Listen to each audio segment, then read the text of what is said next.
हम सीलमपुर विधानसभा में मौजूद है और हम जानेंगे इस बार जनता के क्या मुद्दे रहेंगे। क्या कहेंगी मैम, इस बार आप लोगों के क्या मुद्दे रहेंगे चुनावों में? मैम, हमारे मुद्दे यही सिर्फ रहेंगे, हम अपनी भारतीय जनता पार्टी को लाना चाहते हैं और थोड़े हमें बदलाव चाहिए लेडीज के लिए, युवाओं के लिए और सब मतलब जितनी दिल्ली वासी जो आज परेशान है उनके लिए, सभी के लिए हम सिर्फ यही क्या परेशानी है? क्या परेशानी? पानी की परेशानी, जो आज एक बोतल के साथ एक बोतल फ्री मिल रही है उसके लिए परेशानी, और हमारी सड़कें सारी टूटी हुई हैं, सारी पानी की परेशानी है हर जगह, मतलब हर परेशानी को एक समस्या है तो बताएं, बहुत परेशान। आप क्या कहेंगे? सारा कुछ ठीक चल रहा है, सड़कें बन गई, पानी साफ आ रहा है, सब कुछ अच्छा हो रहा है, सब कुछ अच्छा हो रहा है। अगर पानी गंदा होता तो मैडम आज बीमार होती, हम बीमार होते, ये बीमार होते।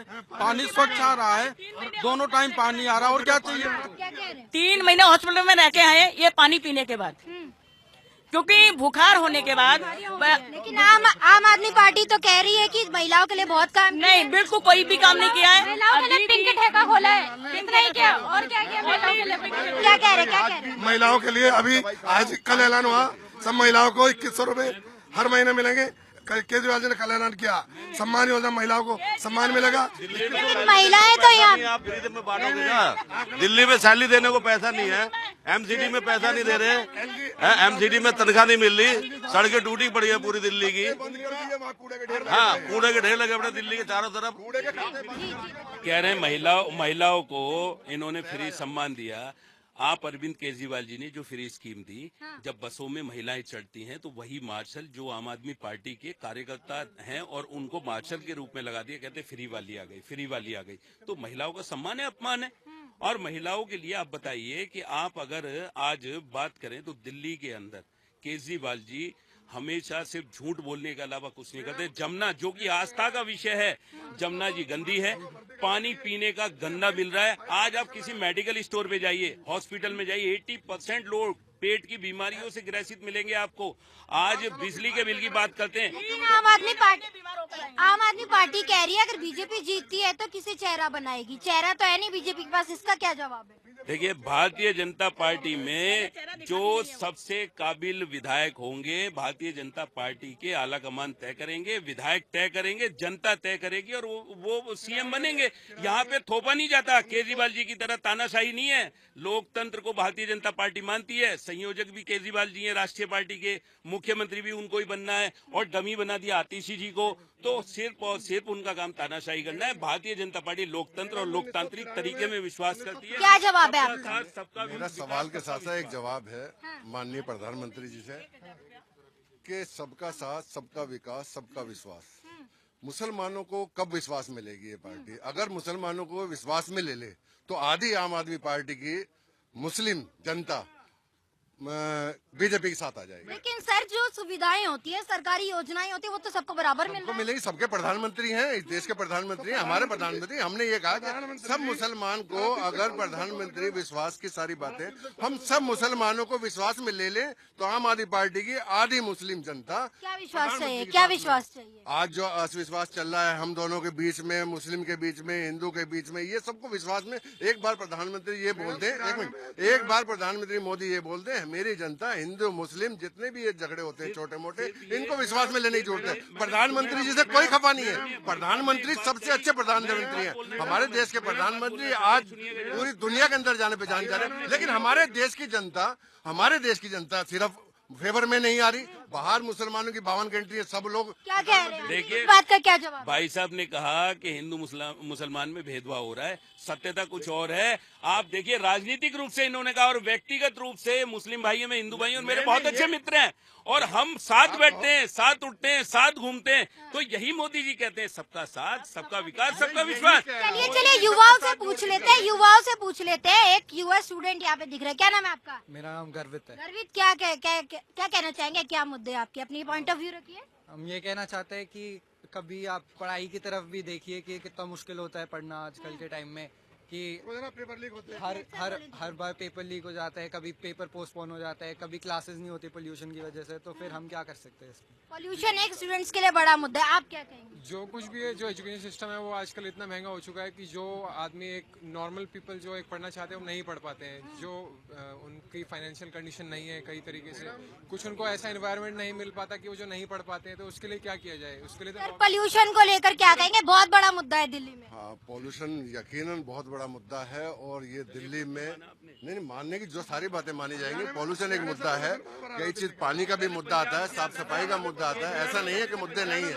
ये पॉल्यूशन का बड़ा मुद्दा है। जैसे सरकार को इसके ऊपर कोई ना कोई कानून या कोई ना कोई काम करना चाहिए। पॉल्यूशन हर साल हमारे देश में लगातार जब भी सर्दियाँ आती हैं पॉल्यूशन बेपना हो जाता है। पॉल्यूशन पर सरकार को काम करने की जरूरत है। सरकार को करने की जरूरत है, काम पॉल्यूशन को होना चाहिए, पॉल्यूशन पे काम करने की जरूरत है। फेल हो गए पॉल्यूशन के मैटर पे। आज लोगों की आज अनेकों सिगरेट, एक व्यक्ति जो धूम्रपान नहीं करता है वो पी रहा है दिल्ली के अंदर। हवा जहर बन चुकी है, बच्चों के स्कूल की रोज छुट्टी हो रही है। आप अपने ऑफिस निकलें तो आंखें जलन करने लगती हैं, सांस लेने में तकलीफ होती है, और घर पर आए तो आपको खांसी जैसी बीमारी फील होती है।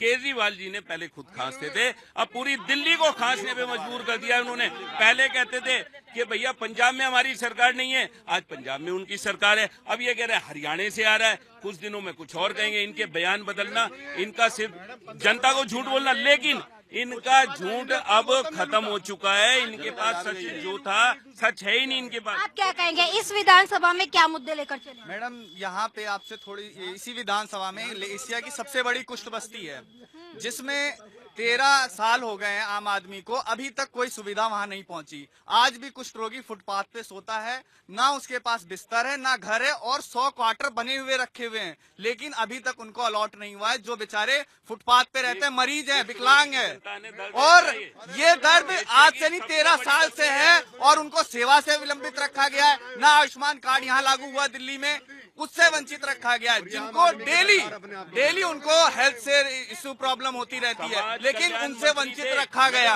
समाज मंत्री थे इनके पूर्व विधायक जो कांग्रेस में चले गए, और उन्होंने वहां पर कुछ रोगियों के लिए जो मकान वहां पर अलॉट हो रखे थे उनके टूटने के आदेश हुए, और खुद आदेश करा दिया। आप एक चीज देखिए कि कुछ रोगी आज यहाँ पर एशिया की सबसे बड़ी बस्ती, और उसके अंदर आज भी कुछ रोगी उसी अवस्था में जो 1947 में था। ये कुछ रोगी के परिवार से, इनके दर्द को समझने की जरूरत है। उसी तरह से यहाँ गरीब जितना परेशान है, हर आदमी सर दिखाई दे रहे हैं, सर क्या कहेंगे? आप बहुत ही वरिष्ठ दिखाई दे रहे हैं और आपका एक्सपीरियंस भी उसी हिसाब से होगा। इस विधानसभा को लेकर क्या कहते हैं?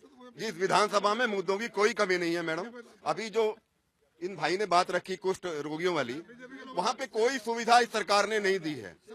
पिछली बार हमारा बीजेपी का पार्षद वहाँ से था, तो पहली बार वहाँ सफाई कर्मचारियों को नियुक्त किया गया। उससे पहले कोई सफाई कर्मचारी वहाँ पे नियुक्त नहीं था, और आज भी वहाँ सफाई व्यवस्था का बुरा हाल है पूरी विधानसभा। ठीक है, इनकी शिकायत है कि बीजेपी से सवाल पूछे, उनके माथे पे बीजेपी का लिखा नहीं है। सर मुझे कैसे पता होगा, बताइए। देखिए मैं आपको बताऊं, दिल्ली में बीजेपी सरकार आई थी और 3 मुख्यमंत्री बदले। मदन लाल खुराना, साहब सिंह वर्मा, और बहन एक्सपायर हो गई, मेरी बड़ी बहन की तरह थी वो, सुषमा स्वराज। दिल्ली में 3 मुख्यमंत्री बदले, आज तक और किसी पार्टी ने आज तक इतने मुख्यमंत्री नहीं बदले।